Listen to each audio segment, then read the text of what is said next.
Pai do Senhor, queridos, sejam bem-vindos aqui a mais um vídeo do nosso canal.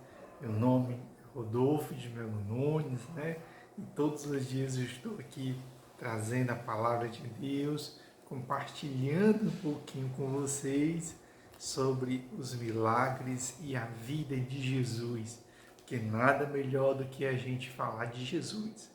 E hoje nós vamos abrir a nossa Bíblia lá em Lucas, capítulo 7, a partir do versículo 11, certo? Então, Lucas, capítulo 7, a partir do versículo 11, certo? Vamos lá? Diz assim: Logo depois, Jesus foi a uma cidade chamada Naim, e com ele iam muitos dos seus discípulos e uma grande multidão. Quando chegou perto da porta da cidade de Naim, eis que saía o enterro do filho único de uma viúva. E com ela ia uma grande multidão da cidade, ou seja, aquela viúva era uma viúva muito famosa. Ao vê-la, o Senhor sentiu grande compaixão por ela e disse: Não chores. Chegando-se, colocou a mão no caixão e, parando os que o levavam, disse: Jovem, a ti te digo, levanta-te. O rapaz assentou-se e começou a falar. E Jesus o entregou à sua mãe. Todos ficaram cheios de temor e glorificavam a Deus, dizendo: Um grande profeta se levantou entre nós, e Deus visitou o seu povo. E correu dele esta fama por toda a região da Judeia e por toda a região ao redor. Queridos? Que história maravilhosa, A história de hoje que nós temos para contar, Segundo os relatos bíblicos, Jesus vinha de Cafarnaum em direção a Naim, Direção àquele pequeno vilarejo ali, que se encontra ali próximo da Terra Santa, E aquele pequeno vilarejo chamado de Naim significa, essa palavra significa calmo, significa tranquilidade, significa aconchego, Esse é o significado da palavra Naim. E Jesus ia chegando ali naquela região com uma grande multidão, com uma grande comitiva que o acompanhava, Que Jesus curava, Jesus libertava, Jesus multiplicava os pães, de sempre que onde ele estava sempre tinha uma grande multidão junto com ele. E quando ele vai entrando na cidade de Naim, vem de encontro, ou ao encontro de Jesus Cristo, se bem que não era objetivo, era sair da cidade para enterrar aquele jovem fora da cidade. Vem uma viúva junto com a grande comitiva daquela cidade. Ou seja, ela não era qualquer mulher.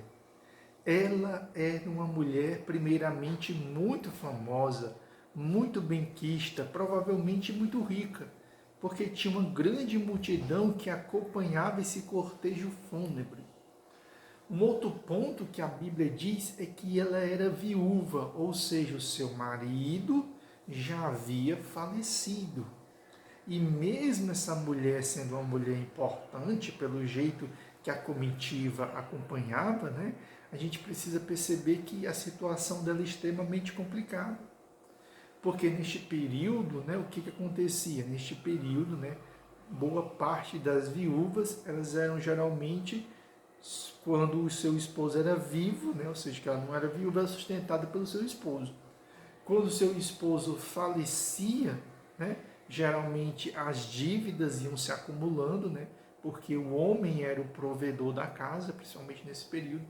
Muitas vezes essa viúva com os bens acabava se desfazendo para sustentar a família e começava a passar necessidade, a não ser que ela se casasse ou a não ser que ela tivesse um filho já mais maduro, né, que pudesse sustentá-lo. Se ela acabasse com os bens e não tivesse um filho para sustentá-la, ela seria cuidada principalmente pela igreja, né? E no caso, se ela não pudesse mais se casar, porque se ela pudesse se casar, né, a igreja também não ficava responsável ali por cuidar daquelas viúvas, né? Por isso que o Senhor fala muitas vezes da importância de cuidar dos órfãos e cuidar das viúvas, né? Cristo chega a dizer que a verdadeira religião é justamente essa, né? Então, que os homens tivessem muito cuidado para não ser injustos com o órfão e não ser injusto com as viúvas. E esta viúva vai ali sair chorando, né, aos seus prantos, porque aquela viúva já havia passado por uma dor muito intensa, que era de perder o seu esposo, e agora estava enfrentando uma segunda dor, que era perder o seu único filho. A Bíblia é bem clara, né? Ou seja, que esta pobre mulher não havia perdido somente seu esposo, mas agora estava carregando a dor de perder o seu único filho. Ou seja, esta mulher iria se encontrar completamente desamparada dali para frente. E a palavra de Deus diz que acompanhava ela uma grande multidão, né? Provavelmente ali reunidos, sentindo o mesmo sofrimento daquela mulher, né? Ou seja, aquele local ali que é Naim, que significa um local calmo, que significa um local tranquilo, aconchegante, agora é um local de tormento, agora é um local de dor, agora é um local de tristeza para aquela mulher. E a Bíblia diz que essas duas comitivas agora se encontram, né?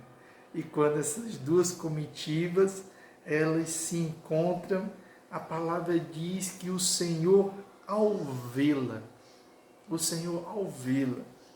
o Senhor sentiu grande compaixão por ela, pelo estado que ela se encontrava de haver perdido seu esposo e agora está perdendo seu único filho.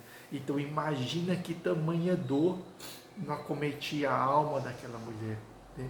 Então o Senhor, ao ver a dor daquela mulher, né, o sofrimento daquela mulher, o Senhor foi até lá e se compadeceu dela e disse: mulher, não chores mais, né? É tanto que o Vitorino, né, Vitorino Silva, que é um dos cantores que eu gosto muito de ouvir, né, embora seja um pouquinho mais novo, mas eu amo muito os louvores do Vitorino Silva, e um dos louvores dele é justamente essa: não chores mais, não chores mais, né? E é um dos louvores que ele justamente escreve baseado justamente nesse texto, né? E a palavra de Deus diz que chegando-se Jesus colocou a mão no caixão, ou seja, colocou a mão no esquife que ia carregando ali aquele defunto, né? E parando os que levavam, ele disse: jovem, a ti digo, levanta-te, né? Ou seja, levanta-te agora, imediatamente, seja expulso toda morte, seja expulso toda tristeza, seja expulso todo o choro, seja expulso toda angústia, de forma que Naim voltasse a ser um local calmo, de paz, de aconchego e de tranquilidade, e não um local de pranto, de dor, né, de tristeza. E a palavra de Deus diz que o rapaz assentou-se e começou a falar, e Jesus o entregou à sua mãe. E quando a multidão viu isso, a multidão ficou atônita, né? Por quê? Nós já vimos ele multiplicar pães, nós já vimos ele repreender a enfermidade, mas ressuscitar é uma das primeiras vezes que Jesus vai ressuscitar, né? Que Jesus ressuscita esse jovem, Jesus ressuscita a filha de Jairo e mais lá na frente Jesus ressuscita Lázaro, né? Que gerou um grande impacto, né? E neste caso aqui ele está justamente fazendo isso, né? Ressuscitando este pequeno jovem, né? E quando o povo vê que Jesus tem um poder de ressuscitar, aí eles ficam extasiados. Por quê? Porque eles estavam diante daquele que era capaz de vencer a morte. E isso ninguém tinha conseguido fazer, que era vencer a própria morte. Então eles começaram a dizer: um grande profeta se levantou entre nós e Deus visitou o seu povo. Ou seja, eles têm um grande profeta no meio de nós, porque ele é capaz de ressuscitar pessoas.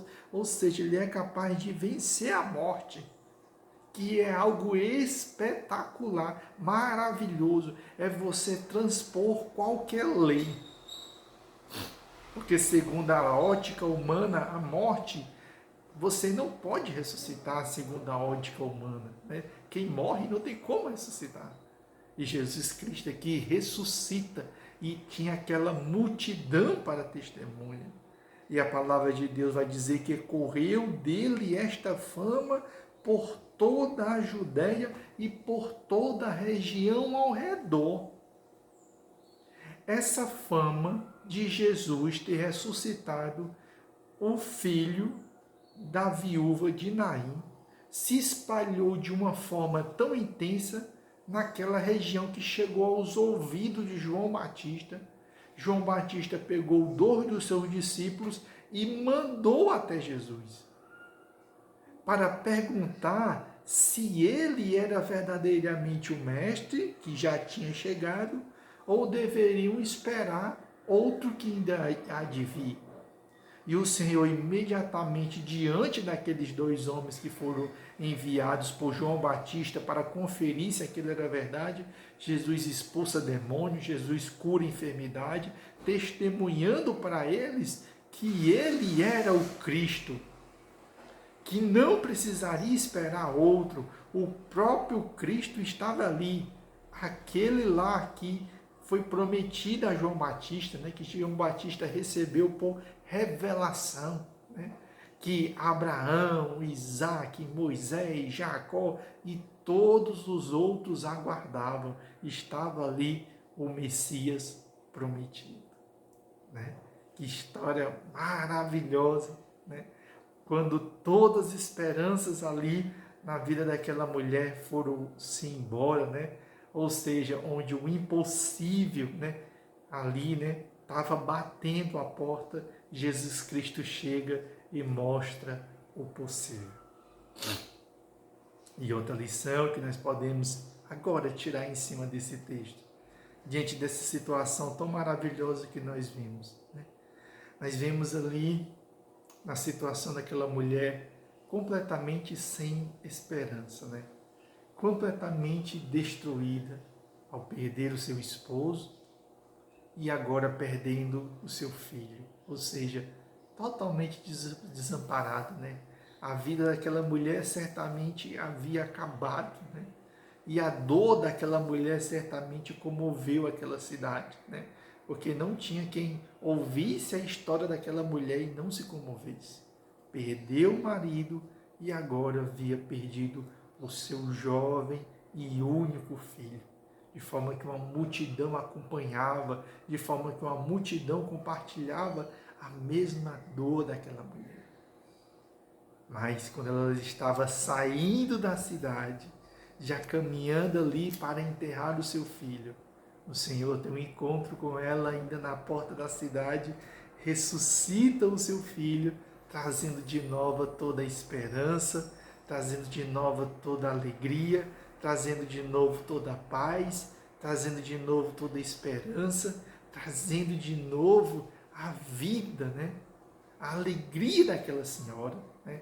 Porque certamente ela teve uma dor muito intensa ao perder o seu filho e a sua alegria certamente se satisfazia naquele filho. E eu não vou longe não, o exemplo é Jacó, né? Jacó havia perdido Raquel, né? Mas o coração dele se alegrava em José, o coração dele se alegrava em Benjamim, porque era uma lembrança do grande amor da sua vida, que era Raquel, né? Certamente essa mulher também era do mesmo jeito. A sua alegria, a sua felicidade, a última chama de esperança estava ali naquele filho, né? Onde era uma lembrança do seu marido e também era uma esperança de futuro, né? E naquele momento ali tudo foi-se embora, totalmente desamparada. Imagina a dor nessa mulher, né? Imagina essa dor tão intensa ali tomando conta dessa mulher, a ponto de Cristo olhar para ela e se compadecer e dizer: mulher, não chores mais, né? Então, queridos, que nós possamos usar esse texto como reflexão para nossas vidas, né? Quantas vezes nós nos encontramos na nossa vida, né? Totalmente sem esperança, totalmente sem paz, achando que tudo acabou, que não tem mais jeito, né? Que não tem mais jeito o casamento, que não tem mais jeito para uma porta de emprego, que não tem mais jeito para muitas vezes até mesmo ter um filho, né? Muitos casais estéreis, né? Há muitos anos tentando engravidar, há muitos anos fazendo tratamento, a ponto que já disse: não, ter um filho não é vontade de Deus que eu tenha um filho, né? Muitos se encontram assim, né? Muitos se encontram tristes com a vida, né? Porque muitas vezes perderam um pai, perderam a mãe, perderam um familiar, perderam alguém que muito amava, se encontram desesperadas, se encontram tristes. Muitos que tinham muitos bens e hoje se encontram sem nada. Muitos que tinham tantas coisas e hoje não têm totalmente nada. Muitos que estão agora, uma hora dessa, muitas vezes presos, né? Muitas vezes em uma cadeia, muitas vezes em um presídio, abandonado pela sociedade, abandonado pelo mundo, né? Abandonado pela família, e se encontra muitas vezes desesperançado, acha que não existe mais solução, né? Está ali mergulhado muitas vezes numa profunda tristeza. Quantas pessoas, uma hora dessa, não estão desenganadas na enfermidade, né? Onde o médico muitas vezes, uma hora dessa, já visitou e disse para a família levar para casa porque não tem mais jeito, né? A medicina ela não consegue mais lidar, o que ela podia fazer ela já fez, leve para casa para os cuidados paliativos, né? E quando nós nos encontramos nessa situação, em que todas as esperanças vão embora, né? Que já não há mais dentro de nós lágrimas, né? Já não há dentro de nós mais espaço para colocar tanto sofrimento e tanta dor. Aí nós encontramos o Senhor no meio do caminho e Ele vem e Ele restaura a nossa família, Ele vem, restaura o nosso emprego, Ele vem, restaura a nossa saúde sentimental, Ele restaura a nossa saúde emocional, Ele restaura a nossa saúde física, Ele restaura a nossa saúde social, Ele restaura tantas áreas da nossa vida que estavam bagunçadas, que estavam um turbilhão de dores, emoções e angústia, e Ele traz aconchego, né? Ele traz paz, Ele traz esperança, Ele coloca tudo que estava desarrumado, Ele coloca no lugar, né? E Ele ali confunde o juiz, Ele confunde ali o advogado, Ele confunde ali o médico, Ele confunde ali o psicólogo, o psiquiatra, e Ele confunde a todos com o seu poder, né? Porque o que aquela multidão era impossível, né? Aquela multidão que estava acompanhando aquela viúva, e até mesmo aquela viúva, jamais ela iria imaginar que no meio do caminho iria se encontrar com Cristo e Cristo iria reverter a sua situação, né? Porque o nosso Deus, ele é um Deus de surpresa, o nosso Deus é um Deus do impossível, né? Nosso Deus, ele é capaz de fazer coisas inimagináveis, né? Coisas que não sobem nem aos nossos pensamentos. Por isso que tem um texto que diz que os pensamentos do Senhor são muito mais altos que os nossos pensamentos e os planos dele são muito melhores do que o nosso. Porque nós somos limitados, nós somos falhos, nós somos finitos. Mas nosso Deus não. Nosso Deus é um Deus grande e um Deus do impossível, né? Então, quando todas as esperanças vão, todas as esperanças se vão, né? Quando a dor, a angústia, o sofrimento, a desesperança, o temor, né? A aflição bater na nossa porta, que a gente se encontrar ali totalmente sem saída, não é que vai brilhar uma luz no fim do túnel, não. Vem o Senhor e a sua comitiva e nos encontra no meio do caminho e restabelece a paz, restabelece a calma e restabelece o aconchego de nossas vidas. Que essa mensagem possa ter falado ao seu coração. Que você aí que está passando o vídeo aí de um lado para o outro, que você possa cair nessa mensagem e o Senhor possa falar poderosamente para a sua vida, usando a minha vida. Que o Senhor possa ter me dado graça e sabedoria para falar não de mim mesmo, mas uma palavra de Deus para você. Fechamos os nossos olhos. Senhor Jesus Cristo, grande Pai amado, grande Deus maravilhoso, nós queremos te agradecer por esse texto, Senhor. Por esse texto que nos ensina. Por esses textos que nos revela, Senhor. Porque como se encontrava aquela mulher, Senhor. Aquela mulher com a tão grande multidão. E a tua palavra diz que ela é muito clara. Aquela mulher chorosa. Aquela mulher, Senhor, com as suas emoções completamente dilaceradas. Uma mulher sem paz. Uma mulher sem esperança. Uma mulher angustiada, aflita, Senhor, tão tomadas pela dor. Primeiro a dor de perder o seu marido e agora a dor de perder o seu único filho, que mantinha acesa ali uma chama de esperança, que mantinha ali a lembrança, ó Deus querido, do seu grande amor.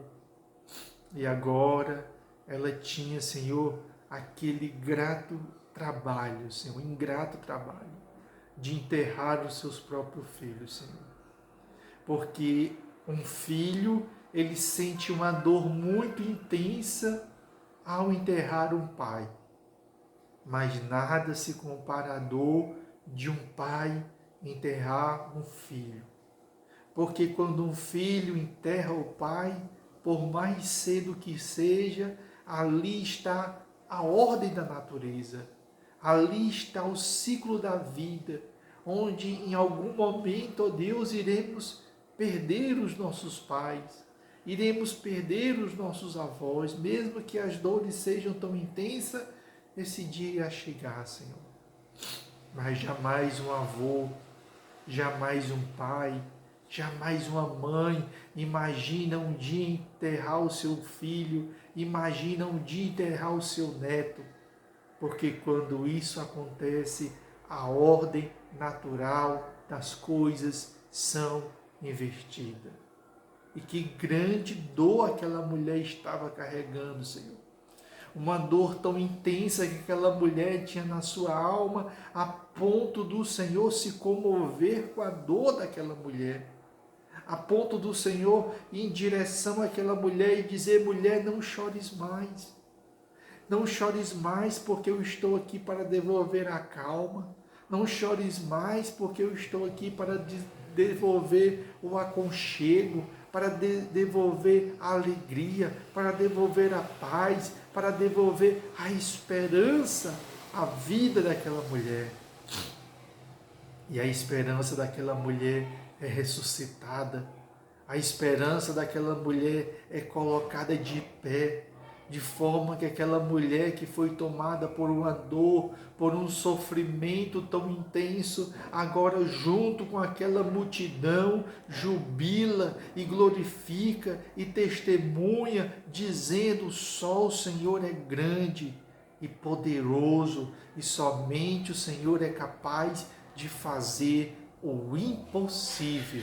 Ou seja, que não existe um outro profeta semelhante ao Senhor, não existe um outro Deus semelhante ao Senhor, poderoso, grandioso em toda situação e em toda causa.